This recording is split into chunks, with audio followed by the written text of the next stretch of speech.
নমস্কার, কেমন আছেন সবাই? আমার নতুন একটি ব্লগে সবাইকে স্বাগত। আমি আসামের ছোট্ট একটি গ্রাম থেকে চন্দনা। এটি আমাদের বাড়ির সামনের রাস্তা। যাচ্ছি গৌরিয়া মঠের আশ্রমে। আজকে জন্মাষ্টমী। স্কুটি নিয়ে আর বেরোলাম না। বোন বলল আমি যাব, তোকে নিয়ে আসবো। তাই আমি স্কুটি নিয়ে গেলে ও আর যেতে পারবে না। বাচ্চারা খেলা করছে গাছের ছায়াতে বসে। প্রচণ্ড গরম পড়েছে। আর এই বাচ্চাটা খুব সুন্দর পিসি বলে ডাকে, শুনেই ভালো লাগে। তাহলে এগোই। দুপুরবেলা তো কোনো টোটো দেখতে পাচ্ছি না, আর গ্রামের জায়গা, খুব বেশি টোটো চলাচল করেও না। তো হেঁটে হেঁটে এগোই, দেখি কি হয়। তারপরে ভাই আসছে পিছন থেকে, বলে কোথায় যাবা দিদি? বললাম আশ্রমে যাব। বলে আমি ওদিকেই যাব, চলো তোমাকে ছেড়ে দেব। তারপর ভাইটার বাইকেই যাচ্ছি। হেঁটেও যেতে পারতাম, 3 কিলোমিটার দূর তো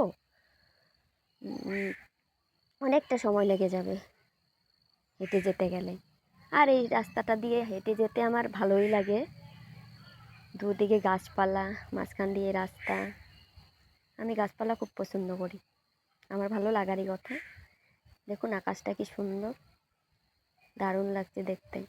আর ঠান্ডা হাওয়া বইছে, দুদিকে ধান ক্ষেত। আর কিছু বলার নেই, চোখ জুড়িয়ে যাচ্ছে, মন জুড়িয়ে যাচ্ছে।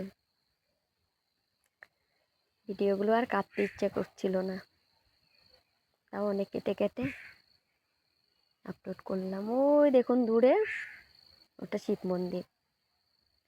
আর এদিকে যত বাড়ি আছে এখান থেকে সবাই নেপালি বাড়ি।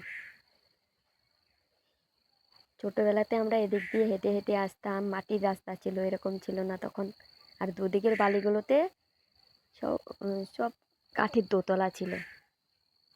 তখন দেখতে আরও বেশি সুন্দর লাগতো। তখন আমি অনেক ছোট, অনেক দিনকার আগের কথা।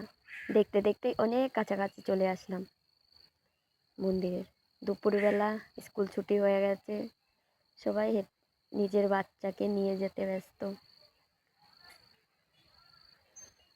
আস্তে আস্তে এগোচ্ছি। দেখুন গাছ দুটো কি সুন্দর, জানি না কেন উপরে নেট দেওয়া আছে। এটি একটি গ্রামের বাজার।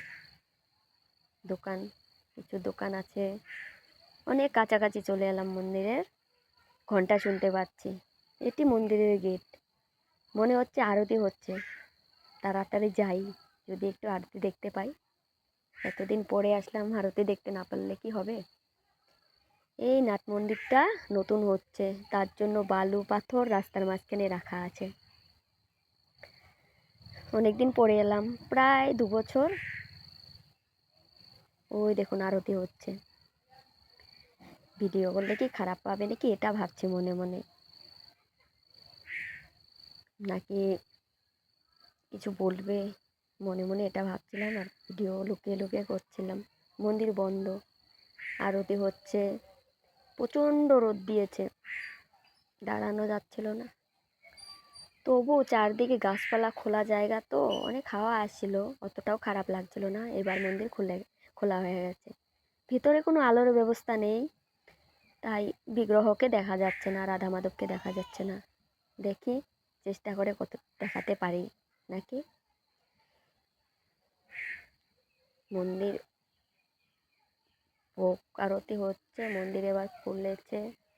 এবার ঠাকুরকে প্রণাম করলাম। কাছাকাছি মন্দির থাকলে সবারই যাওয়া উচিত, ওখানে কিছু দান করা উচিত, মাঝে মধ্যে গিয়ে সময় কাটানো উচিত। এতটুকু সাথে যাবে আর সব রেখে যেতে হবে। আর আমরা সবাই মন্দিরে আসি, সবাই নিজের নিজের চাওয়া চেয়ে নেই ঠাকুর থেকে, ঠাকুর আমাদের ভালো রাখো। কিন্তু আমরা কখনো বলি না ঠাকুর তুমি কেমন আছো, তুমিও ভালো থেকো, সাথে আমাদেরকেও ভালো রেখো। দেখুন চারদিকটা এরকম, কত গাছপালা। মন্দিরটা ছোট, কিন্তু এখানে এসে খুবই ভালো লাগে। এখানের প্রভুদেরও কথাবার্তা খুবই সুন্দর। আগে মাঝে মাঝে আসা হতো, মাঝখানে 2 বছর আর আসা হয়নি। একটু ঝামেলায় সমস্যায় পড়েছিলাম। আর আরতি শেষ হওয়ার পরে ওই যে প্রদীপ নিয়ে, আরতির প্রদীপ নিয়ে সবার সামনে আসছে। ওটার উপর হাত রেখে মাথায় ছোঁয়াতে হয়। তো এটাকে কি বলে আমি ঠিক জানি না। কেউ যদি জেনে থাকেন আমার কোনো বন্ধু কমেন্টের মাঝে জানাবেন আমাকে, কমেন্ট করে জানাবেন। আর আমি ভিডিওতেও নতুন, অনেক কথা ভুল হয়ে যেতে পারে, আমাকে ক্ষমার দৃষ্টিতে দেখে সাথে থাকবেন। আর কমেন্ট পেলে আমি অনেক উৎসাহ পাবো ভিডিও করতে। এবার পাখা নিয়ে আরতি করলো, এবার হয়তো শঙ্খ নেবে। আর প্রভু এক হাতে শঙ্খ এক হাতে ঘন্টা একভাবে বাজাচ্ছে, আমি তো শঙ্খ বাজাতেই পারি না। তো খুব সুন্দর আরতি হয়েছে, শুনতে খুবই ভালো লাগছিল।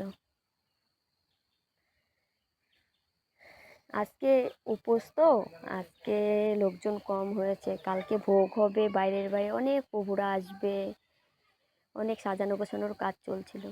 আরতির পরে সবাই এখানে বসেছে, জায়গাটা এতটা ঠান্ডা, ঘুম পেয়ে যাচ্ছিল।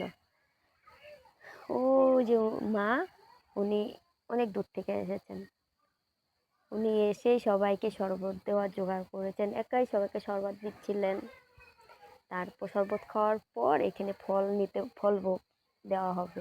বসে পড়লাম, এগুলো সবজি সিদ্ধ, বাদাম সিদ্ধ ছিল, আরও ফল, আরও একটা ছিল সুজি টাইপের, বললো এটা বার্লি। তো প্রসাদ খাওয়া হলো, তারপর ঠাকুর প্রণাম করে সবাইকে রাধে রাধে বললে এবার বাড়ির দিকে এগোই। তুলসী মহারানীকেও প্রণাম করলাম। আর মন্দিরে এত তুলসী গাছ ছিল, দেখতে খুব ভালো লাগছিল, না ভিডিও করলে পারলাম না। এবার আস্তে আস্তে বাড়ির দিকে এগোই, এটা মন্দিরের গেট। বোন এসে দাঁড়িয়ে আছে আমাকে নিতে, সামনেই বোনের স্কুটি আছে। এবার এই যে বোনের স্কুটি, এবার দুজন মিলে বাড়ি যাবো। টাটা, আজকে এ পর্যন্তই, সবাই ভালো থাকবেন, পাশে থাকবেন, টাটা।